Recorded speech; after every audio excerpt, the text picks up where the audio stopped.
Could Apple really be ready to buy Disney? That is a headline on this Wednesday's MBE Movie News. And yes guys, as I did say, I'm pondering a very intriguing question in the wake of the growing coronavirus pandemic, which has seen of course stocks plummeting across the global stock exchanges, and none more so than for Disney, whose stock price has dropped a remarkable 26%, I want to say, in the last month or so. And this is a very intriguing concept. It's actually 36%, incidentally, that Disney's stock price has, or share price has dropped in the last month or so, with this growing pandemic and just uncertainty in markets. What's going to be happening with the movie industry moving forward, the entertainment side of things? Obviously production's been delayed and a whole array of issues kind of sprouting out from this growing issue. And essentially what they're saying is that Apple, who are of course an $1 trillion company, are currently sitting with $98 billion in cash reserves, and with Disney's most recent valuation being stuck at $128 billion, they could almost buy the company with their cash reserves. Now, do I think this is likely? Well, first of all, no I don't, because it's coming from a relatively unreliable source, and we got this covered at a website who have led us down the merry path in a merry little garden many times, and I don't think they're to be trusted as a source. But look, in their defence, this has came from various other sources that this could be something that Apple are looking to pursue. Now, it's been mooted all the way back since the early 2000s, when Apple, or Disney I should say, bought over Pixar, that then time CEO Steve Jobs was pondering whether he himself should buy up Apple or buy up Disney and merge the two titanic companies together.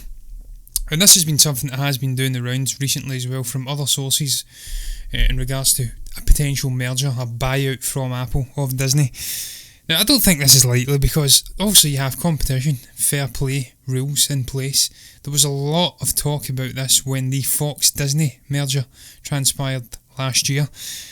That may not happen because of obviously issues with fair play and one company not being allowed to monopolise a certain industry. We've seen this with Sky over here in the UK. So I think that's the primary reason why this wouldn't happen. You can't have one gigantic company who's just bought out a huge studio of their own in Fox, then subsequently being bought out by an even larger company, and just the ramifications that would have for the entertainment industry, streaming services, and just the absolute ridiculous amount of financial muscle that Apple and Disney as one homogenous company would have in the movie industry. It's already ridiculous. It's already stacked against the other studios. We have Disney just raking in billions of dollars every year. I think it would be one step too far if Apple were to mosey on in, take advantage of the uncertainty in the current climate, be it economic or just human climate in general, and buy up Disney whilst their stocks are at an all-time low. I think that would probably be a step too far. But then you also have the fact that as a fan of movie and of Disney movies in general, I wouldn't want to see that brand being lost. We've already seen what Disney have done with Fox. They've removed the 20th century, or the Fox, from the 20th Century Fox logo. And whilst you could argue that it was originally 20th Century Pictures, I believe, prior to the Fox and 20th Century Pictures, I can't recall the actual name of the studio, it doesn't matter at this moment in time, but prior to that, there wasn't a 20th Century logo. So you could argue that it's a different thing, but losing Disney, perhaps the branding under the umbrella of Apple, that would be another thing that I wouldn't want to see. But as a fan, I suppose we could see a whole array of different things happening, which would be fantastic. A24 have a collaboration just now with Apple TV Plus. We have a whole array of directors, the likes of J.J. Abrams and Steven Spielberg and M. Night Shyamalan, working in conjunction with Apple. So I suppose if a sort of hypothetical situation, if we did have Apple and Disney coming together, then as a movie fan, even though it would be absolutely ridiculous, they would have a complete monopoly, there would be megalomaniac levels of control, they would have a real stranglehold on an array of amazing projects, and IPs. Could Apple do a better job of overseeing Star Wars than Disney have over the last few years? Look, perhaps they could, but look, it's all hypothetical and it's very unlikely that we are going to see this happening. But look, I thought I'd put it in there. News out with coronavirus and things is just dead at the moment. It's an absolute tumbleweed central for movie news. So I thought, look, I'll ponder it. It's been going around over the last few weeks, this possibility, and then I seen that we got this covered article and I thought, you know what, I'll finally discuss it, man, and see what people out there, perhaps who are watching this, may think about it. Do they think it's likely? Do they think it's pie in the sky bullshit? Well, you can comment below and let me know what your thoughts are down below. If you are watching and you can understand me, what your thoughts are on it, if I can speak. But look guys, on that note, I am going to move on to the second topic on tonight's or today's show, depending on when you're watching it. It's tonight for me, as I record it. This one's coming in from Deadline. It's all about Wonder Woman. Now, me and Stephen were speaking about this all the way back on Monday. 2 days feels like an absolute century at the moment, the way things are developing in the world, the way this travesty of coronavirus deaths and whatnot is happening and before our very eyes. It feels like an eternity. And that's almost played out here, because we were pondering 2 days ago what direction Warner Brothers would be taking with Wonder Woman 1984. Would they be releasing it in the theatres after all? Would it be a delayed release? We pondered perhaps a July 3rd release, or further afield in the year. Or would they just release it on digital, or to a streaming service, or just VOD in general? And it turns out, well, we have got the answer 2 days later. There was to-ing and fro-ing, apparently, in the actual boardroom in Warner Brothers, and they were pondering whether just to forego theatrical release and send it straight to digital platforms. Well, it turns out whoever was in favour of releasing it in a theatrical release at a slightly later stage has won out, because this movie is indeed going to be getting delayed until August this year in a potential theatrical release. Now look, I'm not surprised about this. I did speak about it and I thought, whilst if this growing coronavirus thing did continue on for upwards of 12 months to 18 months, I did think Wonder Woman 1984 would potentially hit digital, because look, it's going to throw calendars and schedules into absolute chaos. It'd be anarchy trying to fit all of these big blockbuster movies in to one calendar year, and I'm talking about 2021 here. If this was to continue on and on and on, carnage and deaths, they just couldn't open up theatres. They couldn't bring life back to a degree of normality in that time frame, i.e. the end of the year. So in that situation I thought, yes, it's possible, we could see it going to digital. But the other part of me thought, they're not going to release a blockbuster tentpole, if I can speak English, movie of this nature to digital. They've just put too much into it. It's too big a budget. It's too big a product for the DC slate of movies. And yeah, I mean, they'd lose too much money just releasing this to a streaming service or putting it out in VOD. Even if they were to charge $30 or £20 for this movie over here, it wouldn't make the kind of money that a sizable release in the box office in the theatres would make the company. And that was the primary reason why I thought they wouldn't release this to digital. And look, I've been proven right. They have delayed it to August 14th. It's moved from June the 5th. Do I think this is the correct decision? Well, time will tell, because we just genuinely do not know how this pandemic situation is going to play out. We are in completely uncharted waters here, as I says on Monday. It's just, yeah, I mean, it's crazy. I don't know what more I can say about the whole pandemic thing. It's a completely unprecedented situation we are facing as a race, and it may be the case that come August this year that we are still not able to go to theatres and back movies with our hard-earned cash. I hope we are. Certainly over in China, as I will get into later on in the show, there seems to be a degree of normalcy coming back to there. They are opening up new theatres. I think there's 500 theatres being opened up. I'll tell you in a brief few moments when I go into that actual topic. And that may be a sort of precedent for what we're getting here in the UK and perhaps further afield in the United States and in Europe. We may see 2-3 months pass and then all things get back to normal. People are able to go out and watch movies together as a communal experience, and that may vindicate this decision from DC to release this movie later on in the year. But look, one thing's for sure, if it doesn't clear up by August, I do think they have to go back and reevaluate and perhaps just think about VOD or digital streaming. But look, guys, time will tell. It saddens me that the likes of Wonder Woman and other movies which I've not even touched upon in this are not going to be getting releases sooner. It's just a tragedy for film fans. It's a tragedy on a human scale. Incidentally, the other films that aren't getting released are In the Heights, a musical, and Scoob, which was a kinda decent looking little animated Scooby-Doo movie, and also Malignant, I can't even say it, Malignant. I can't speak English tonight. It's a James Wan horror movie anyway, guys, so they are getting delayed as well till later on this year.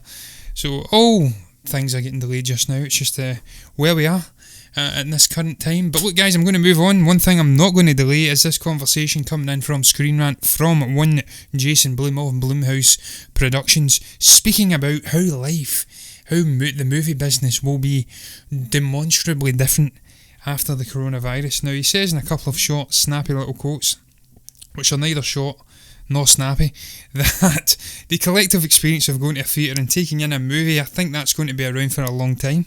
I think there'll be less movies in theatres, there'll be less of a selection, or I should say there'll be many fewer movies in theatres with the window. I don't know what he means by that, but yeah, and I think there'll be many more movies in theatres, but only for a week or two. I do agree with him. I think things will change. This is going to have seismic ramifications for the movie industry. I think we will see big blockbuster movies like the Marvel releases, like Star Wars, like, I don't know, the Warner Brothers stuff, DC, and obviously King and Kong vs Godzilla and stuff like that. I think we'll see movies of that ilk having the big runs at the box office we've seen in recent times.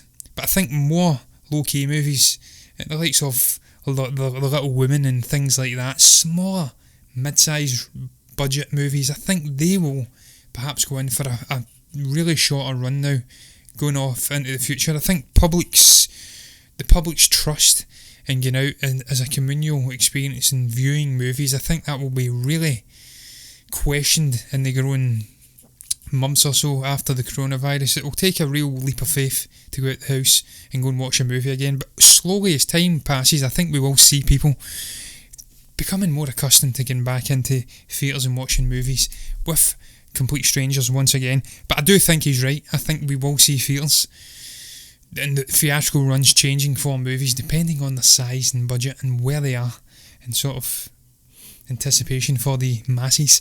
He did also go on and say, I think it's not realistic to think all the studios are going to wait 4 months before they put a movie at home. They just can't compete. They're going to have to compete with Amazon and Netflix and Apple in a different way, and maybe even Apple and Disney if they merge. Lord knows, man, God forbid. There's going to be shifts. The consumer is going to be more used to staying at home. Something is going to give. There has to be something that's going to happen post-corona, and that's not the drink, incidentally. The movie business will look different after the coronavirus. He's right. He is right. I think it's inevitable. We've been seeing this even prior to the coronavirus, the change in strategies from these studios. Movies coming into digital streaming services and whatnot, and VOD quicker and quicker and quicker. And this is just something we're going to see moving forward. I think it just has to. Technology's changed. People demand things. It's instant gratification now in the 21st century. Gone are the days where you wait a year, 6 months for a movie to hit a home release. I think we'll have movies in the theatres, and then a couple of weeks after, 3 weeks, maybe a month at the latest, they will hit VOD and streaming services. That's just the way it has to be. It has to. You have to move with times. Netflix have such a say on the industry now. They are attracting more and more big names, be it actors, directors. They're creating excellent content in the TV spectrum and in movies.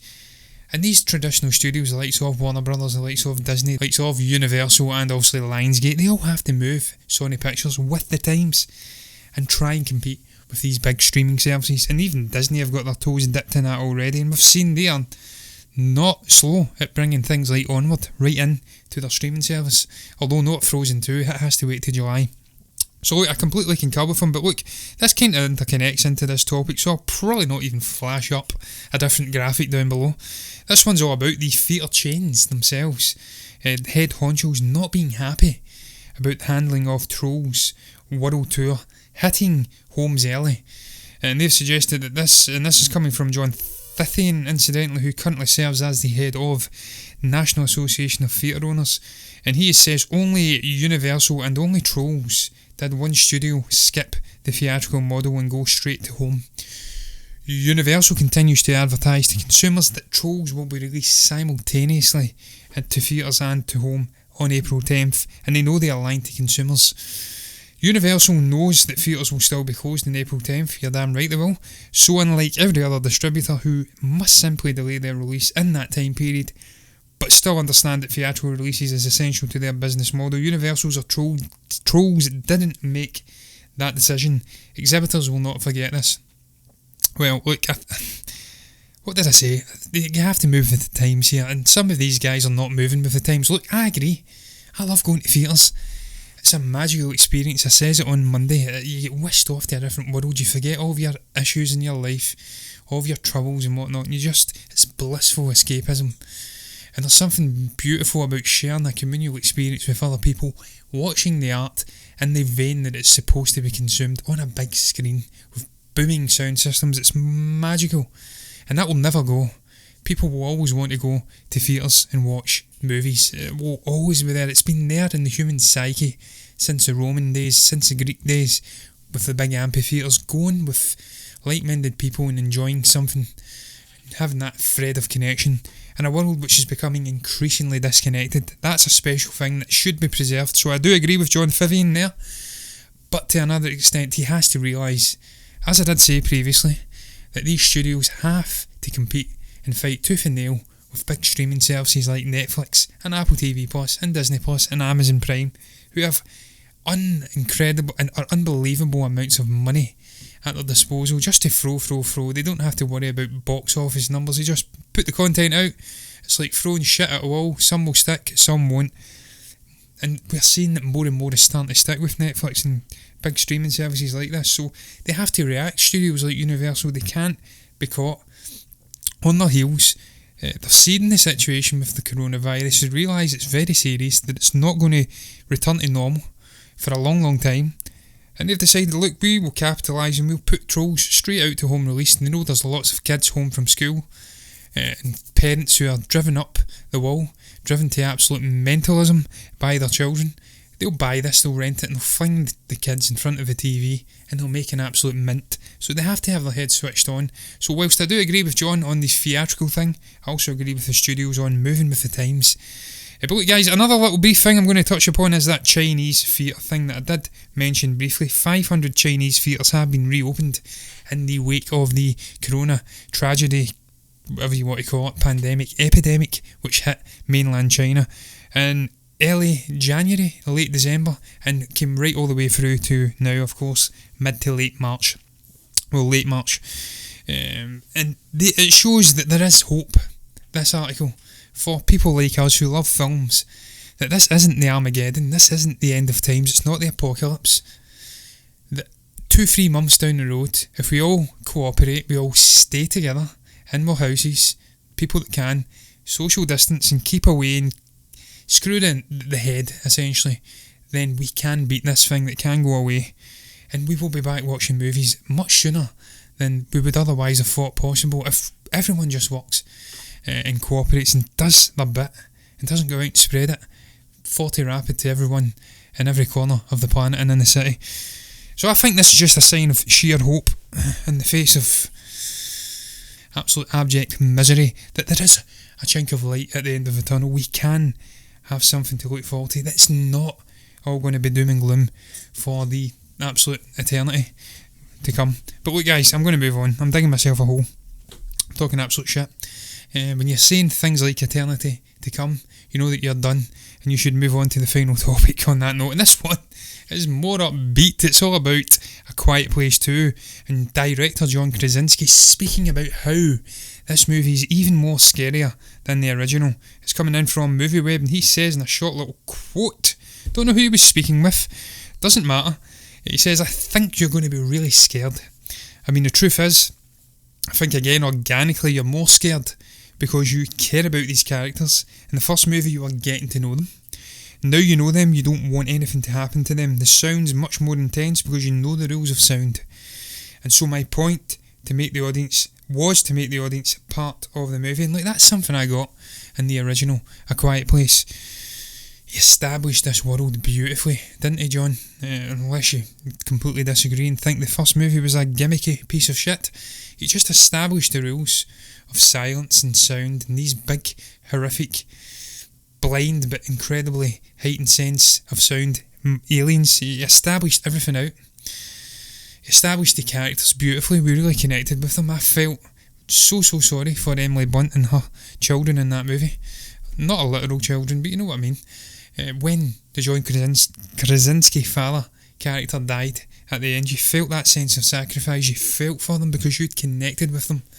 And that's the sign of a really good movie, when the script is so palpable, the emotions are so well portrayed, the directing and acting as a whole is there, that you connect so closely to the characters. And it was something, my toes were curling when she stepped on the nail and she made the sound in the basement. My toes were curling to the point where they were nearly breaking off at the end, when they were trapped in the basement, knowing that these big hideous things were coming for them. And I got that from the trailers for this movie as well, this sequel movie, that yes, that bond has transcended into this movie. I do care about these characters. I care about the young deaf daughter who had one of the best arcs in the original movie. I care about them so much, and that will heighten the sense of fear in this movie. You will be going on this journey with them, and I love Cillian Murphy as well, so he's there, so that's another guy I care about right off the bat.